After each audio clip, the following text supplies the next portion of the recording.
Hello boys and girls, my name is Anton Chekhov, and today I'm going to be showing you my gun collection. What in the world? Hello everyone, my name is Spookydood, and I think that Deltarune chapters 3 and 4 have a lot of seeds. Seeds that have been planted to later grow into beautiful blueberry trees. They've got the instructions for how to make a peanut butter sandwich. They've got the trailers for upcoming movies. They've got the ominous "we need to talk" text before an unforgettable argument. What I mean to say is, they've got setup. And I believe Toby Fox is setting up so many plot lines and reveals right under our little noses.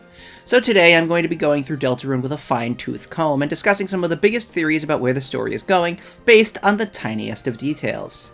You might be saying, what are you talking about, Spookydood? That doesn't sound that interesting. Oh yeah? Well, did you know that Susie probably lives here? I bet you didn't. Unless you did because you're a Deltarune freak like me, but regardless, all that and more today. My name is Spookydood, make sure to like and subscribe, now let's discuss. So yeah, it does actually seem like Susie might live here. After Chapter 2, this was a pretty underrated theory. If you checked the door post-Chapter 2, Susie asks, "Hey, Kris, what are you doing? We're going to your house, right?" And this is weird because it's the only response that Susie gives to any building in this area, so like, why this building? Why does she react that way? Well, in Chapter 4, before returning home, if you go to the same apartment, Susie says, "Let's go to your house." There is no other building that Susie reacts this way to. The specific statement that we should go to your house as opposed to the one they're standing in front of implies, with Susie being the only other person in this conversation, that she might be saying, "Let's go to your house rather than my house." Of course, this is just speculation, but looking at Chapter 3's intro, we do see what might be Susie's room. When Ralsei is talking to her and explaining the general concept of what a darkener is, we see this bedroom. There's no reason to use an empty, dilapidated bedroom with next to no objects for this explanation. As a matter of fact, a more standard bedroom would make more sense, considering he's explaining what a darkener is. But for some reason, we're shown this sad, mostly empty room. The chair from the sweepstakes is there, too. This bedroom being shown when Ralsei is talking with Susie seems to be her bedroom, and the poster on the wall, color scheme, and mostly empty interior seem to partially confirm this. I think it's interesting that Chariel is described as the beloved living room chair, considering the only thing in Susie's room seems to be a chair. Not sure exactly where you could go with that, but it's interesting nonetheless. So there are two questions here. Does anyone live with Susie? And if this is Susie's room, why does she say "my own room" in surprise when Ralsei gives her the room in Castletown? Well, in my opinion, I think it's because this apartment isn't necessarily her room, per se. I think it's possible that Susie is living here alone.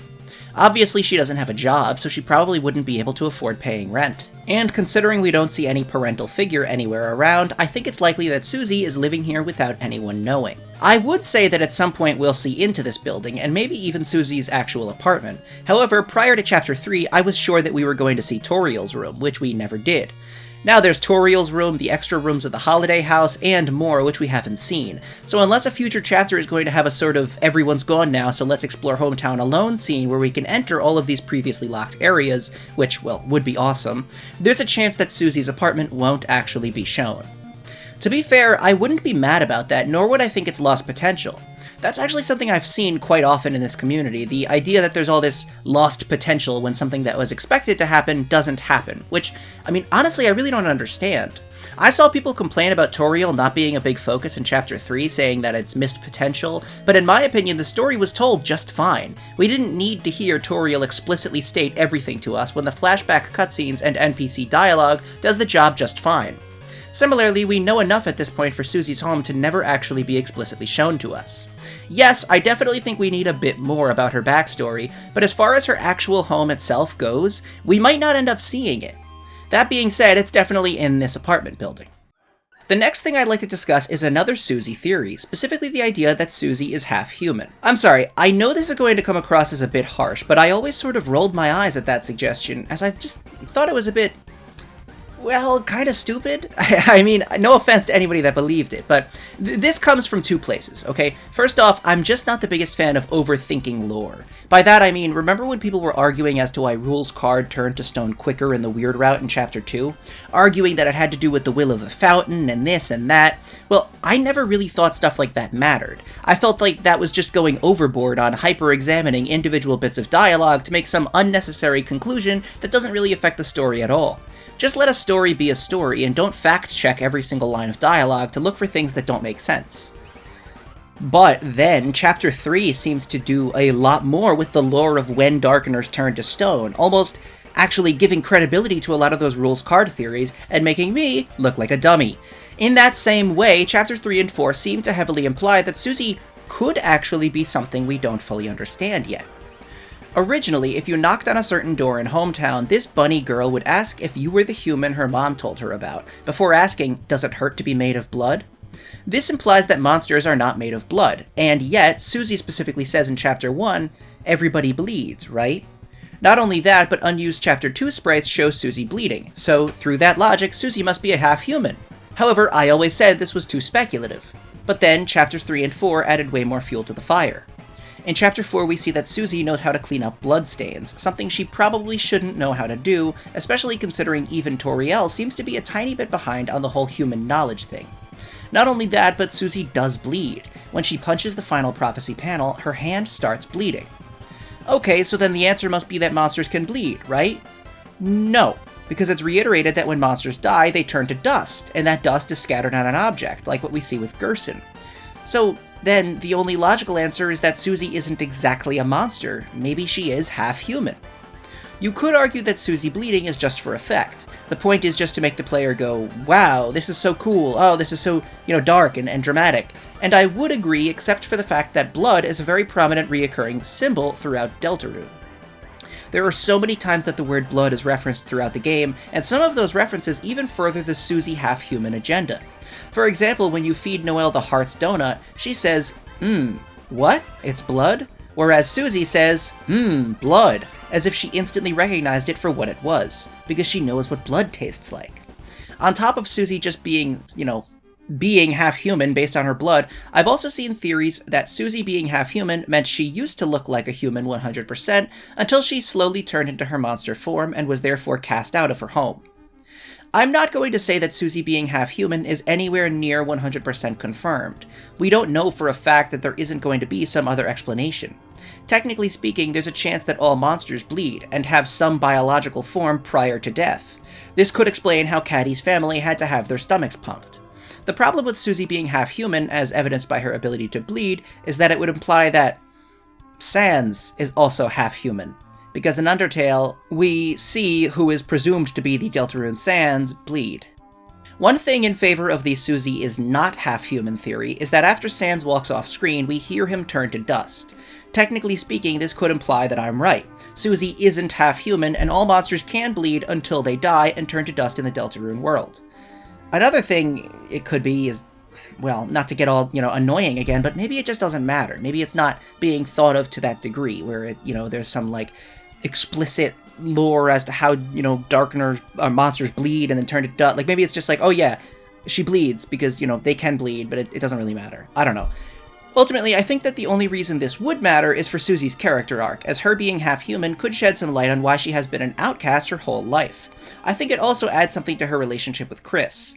Kris has spent their entire life grappling with their humanity in a world of monsters. Obviously, everyone is nice to them, and Toriel goes out of her way to make sure she can care for them as best as possible, but even then, that just serves as a reminder of their differences. Kris is made uncomfortable by the other humans in the How to Care for Humans book, but Suzie, if she is half-human, in some way could understand Kris. Although, actually, now that I'm reading this, I'm just realizing, Suzie being half-human would in fact mean Sans is also half-human, which means Papyrus would also be half-human? Who are their parents? Imagine if they're really Gaster's children and Gaster just has, a beautiful human wife. That would be something, to say the least. Regardless. The next thing I'd like to talk about is a little bit more serious and has a lot more weight to it, and that's Kris's hand. Lots of you probably know where I'm going with this. One of the most prominent reoccurring symbols throughout Deltarune has been the idea of a detached hand. Here's the deal. Chapters 3 and 4 seem to go a bit crazy with detached hand references. In the secret December room of Chapter 3, the black shard slips through your hand, before saying that you couldn't find your hand. Noelle and Suzie discuss Blood Crushers 2, in which the protagonist wakes up without a hand. When talking to the knight, Suzie says, as long as Kris has got a hand to lift me up with, which is a very weird thing to say unless it's specific foreshadowing. But this is the very tip of the iceberg. Looking back now at Chapters 1 and 2, we can see that there was evidence for this theory since the very beginning. Looking through the first Shadow Crystal, the dialogue says that for a brief moment you saw through your hand. One of Queen's lines of dialogue is that she has something we never will: detachable hands. There are so many references to hands throughout the entire game. The ones I just told you are the obvious ones, the ones that absolutely allude to the severing of a hand, but there are so many more.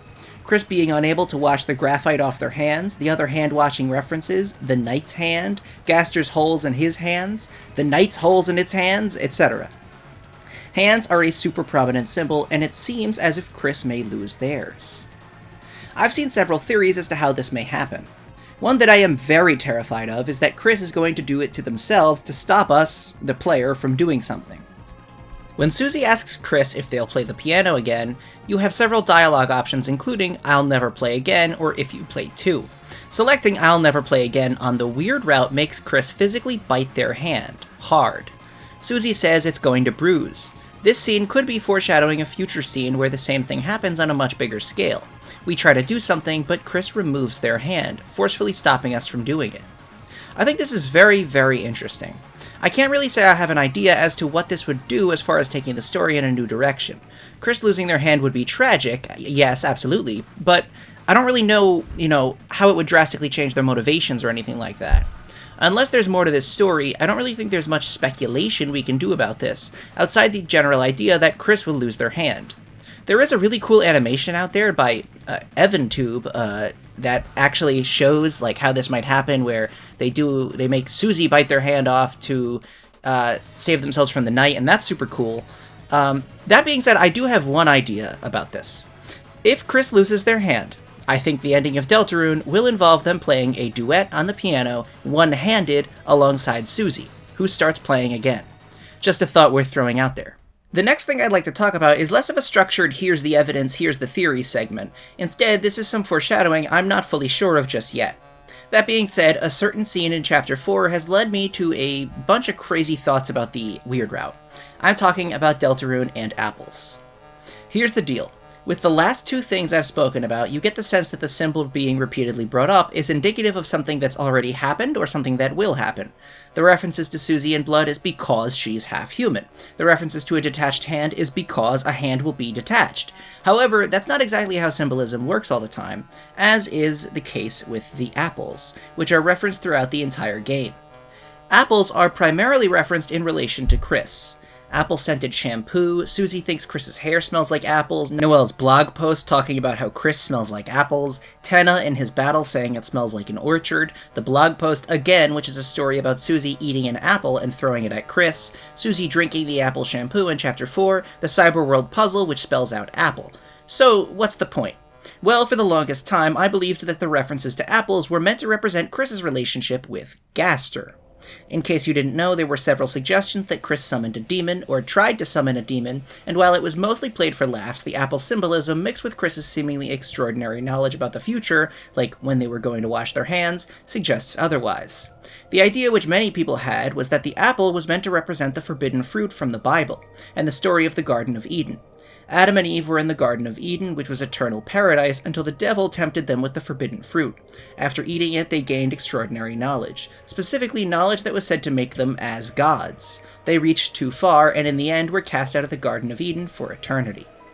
Okay, said the all-knowing pre-Chapter 3 Spookydood, surely this means that Kris ate the forbidden fruit, has knowledge about the world and the future from Gaster, and lost their soul in the process. Those two are working together, problem solved. And then that turned out not to have happened. Instead, Kris is working with Carol and the Knight, with Carol having implied knowledge of the soul. Could those three all be working with Gaster? Well, at that point it seems like it might be a bit of a stretch, and the apple symbolism specifically being related to Kris no longer makes sense. We no longer have any real idea about what the deal with the apples is. Sure, it could still be referencing the idea of obtaining extraordinary knowledge or making a deal with the devil in some way, but the path to that conclusion is far more complicated now. Not only that, but I've neglected to mention one scene. The scene that made me bring this up in the first place. After all, Ralsei is commonly called Fluffy and associated with the Ralsei plush. That doesn't mean it's some super important, symbol that'll solve the lore, but the apples are going to be important. And in my opinion, it's proven by this really, really weird scene in Chapter 4. In the Gerson tea scene, Gerson offers Kris an apple, but their eyes are closed. Ralsei offers to hold the apple so Kris can eat it. Your teeth lurched forward to bite the apple. A sweet sensation spread through your mouth. That's right, just take a bite, Kris. Each time you felt a new piece of the apple, your teeth would bite it, until nothing was left but the core. There doesn't seem to be much of a point to this scene. It's weird that Kris won't eat the apple while their eyes are closed. It's weird that Ralsei stands there and holds it for them. But what's even weirder, as a matter of fact, what's extremely weird, is that this scene gets an alternative version on the weird route. After this same dialogue, Ralsei says, Kris, don't eat so fast. Kris, don't eat the... Your teeth clenched into something small and hard. Crack. A bitter taste spread through your mouth. Don't eat the core, Kris. You felt a handkerchief wiping your face. Kris, you can, open your eyes, you know. Huh? When did, the old man leave? Anyway, let's go, Kris. So what is this about? On the weird route, Kris eats so fast that they eat the core. I've seen some people suggest that because apple cores contain apple seeds, which technically contain a very small dose of cyanide, or arsenic, Kris was attempting to poison themselves to stop us from continuing down the weird route. I'm not so sure how I feel about this, because Kris had us in a pretty good position to end us permanently, after the Noelle scene, when we were in the bathroom and they were kicking us in the garbage can, and yet they still put us back in. Because whatever it is they're trying to do, their plan is important to them. No, I think this scene is more of a metaphorical one. I don't have a concrete answer for this. I'm going to ask you guys to tell me your thoughts in the comments, but I do have a few suggestions. My first thought is to find another scene to compare this to, which there aren't really any, at least not in the game itself. Remember the blog post, The Newest Girl, the one where Noelle explains how Susie took a bite out of an apple, even eating the core, and then threw it at Kris, who caught it? Well, we can sort of break this down into its simplest form. Susie ate the apple core, whereas on the main route, Kris did not eat the apple core. However, on the weird route, they did. They ate so fast that they ate the core. So what does this say about them? What do they have on the weird route that they don't have on the main route? Well, remember Spamton Neo? He suggests that what Kris is trying to get is that sweet, sweet freedom sauce, and that they will obtain it. However, it'll come at a great cost. I think that this could be what we're seeing here. Suzie is the one with the ability to write the future. We even see Gerson describe her in this way, before saying that Kris feels like it's an insult the world's even turning, and that they're, well, seemingly pretty depressed, but they should hold on to the things that make life good. Pretty clearly, Suzie is the one with the ability to change the story and write the future. So then, perhaps Kris isn't the one who the eating of the apple is meant to represent. Maybe it's meant to say that by biting into that core, we're taking control of the story. I'm not entirely sure where the apple references are going. It's just one of those things that we need a lot more clarification on. The next thing I'd like to discuss is the strange question page in the Spamton Sweepstakes 2. As far as mysterious foreshadowing we don't understand yet goes, I'd say this is sort of at the top of the list. For those who don't know, the Chapter 4 link on the sweepstakes led you to a puzzle using audio files named M and E, which, as you know in the final game, spells out me. This is the name of the song that plays in the terrifying Weird Route scene. Me. Because remember, you're the one in that scene. This puzzle led you to the page with 2 entry boxes, with the question being asked, how long did it take her to smile? The answer is unknown, though the page was eventually replaced with this. Thank you. Nobody really knows what this is talking about, though I feel like there is a pretty strong answer. It's entirely related to the Weird Route. First off, in order to access this page, you need to first access the chapter select page, I guess, where on every time you click on a different chapter, it takes you to something related to the Weird Route, like the song that plays when you fight Birdly, or, other references to the Weird Route explicitly. So this page that has this puzzle, this is definitely connected to the Weird Route in some way. If you think about Noelle in Chapter 4 after doing the Weird Route, we cut to a tiny red dot on screen, the one that appeared after putting the thorn ring on her, and she says, thank you. I believe this is what the page is referencing. The question being asked is how long did it take her to smile, presumably after whatever happened to her in the beginning of Chapter 4. I personally believe that this scene is showing us locking in our escape from the cage. That is, we've planted a soul inside Noelle, and as we've already seen, it's getting bigger, and it'll be a regular soul we can control sometime soon.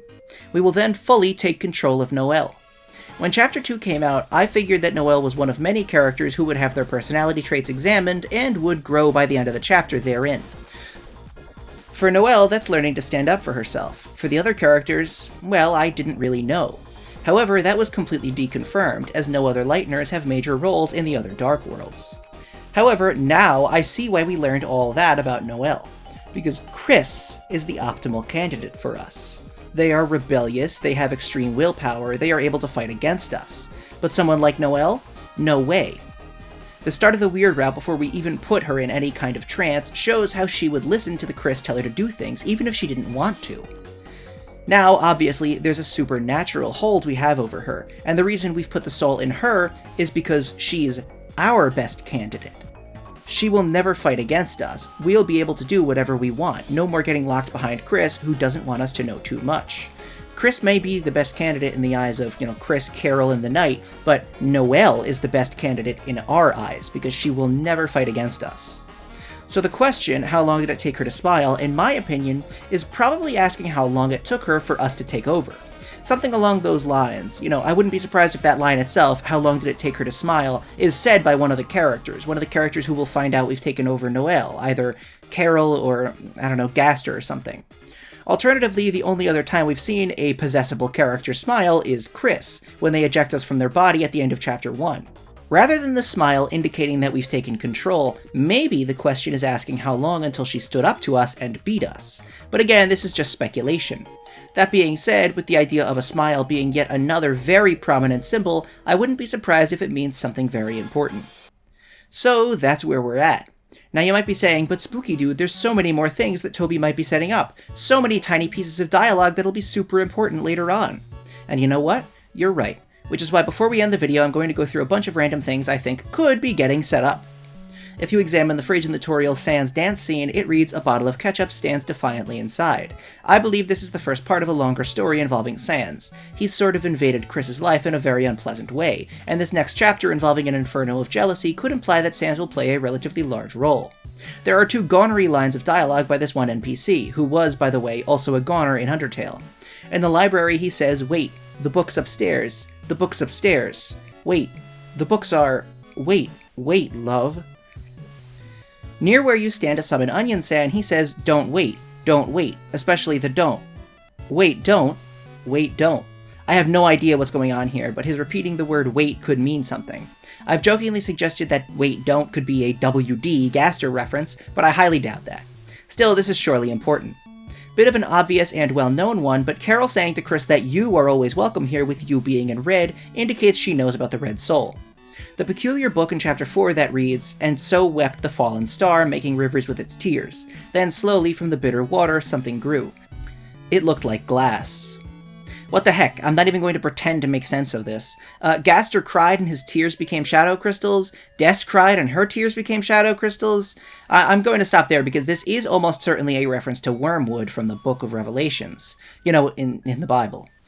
You see, the Bible says that during the apocalypse, a star will fall when the 3rd trumpet sounds, called wormwood. It'll specifically impact the rivers and springs of water in the world. Because of this, 1/3 of the waters turned bitter, and many people died from the waters that had become bitter. The word bitter is specifically used in both the Bible and this description from the Strange Book. Frankly, I have nothing else to say about this. I have absolutely no idea where that's going. So that's that. I think we're in a pretty good spot as far as what's been set up. There's so many other conclusions you could come to. Honestly, this video was going to be a lot shorter. I was just going to talk about Kris losing their hand and Susie's half-human theory. But then I went on to the Deltarune dialogue dump and got sucked into reading tons of random dialogue that I felt could mean something. And then I remembered the Gerson apple scene and the wormwood stuff and everything else. Honestly, I encourage you to do the same. You never know what tiny detail might end up being super important. If you have any random bits of dialogue you think will be important down the line, please tell me in the comments below. And, as always, if you want to be featured in an upcoming theory review video, send any theory you have to spookydoodtheories@gmail.com. I'm constantly getting new theories at this point, so, I have a ton of theory video reviews I have to make.